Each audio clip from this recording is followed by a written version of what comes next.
अबे तुम दोनों नल्लो हमेशा खाते ही रहोगे कि काम धंधा भी करोगे? निकलो मेरे घर से, कुछ कमा फिर वापस आना।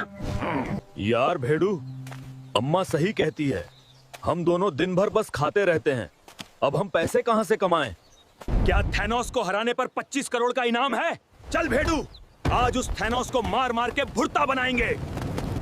लेडीज एंड जेंटलमैन, आज का मुकाबला होगा रेड हल्क और थैनोस के बीच। ओए बैंगनी टकले, आज मैं तुझे हराऊंगा और तेरे नामुने को धूल चटा दूंगा।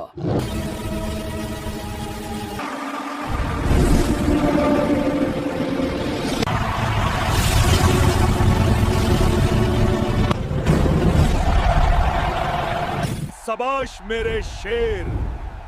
इस लाल टमाटर का आप लोग का सहायता करिएगा, इस वीडियो को लाइक और चैनल को सब्सक्राइब करिएगा।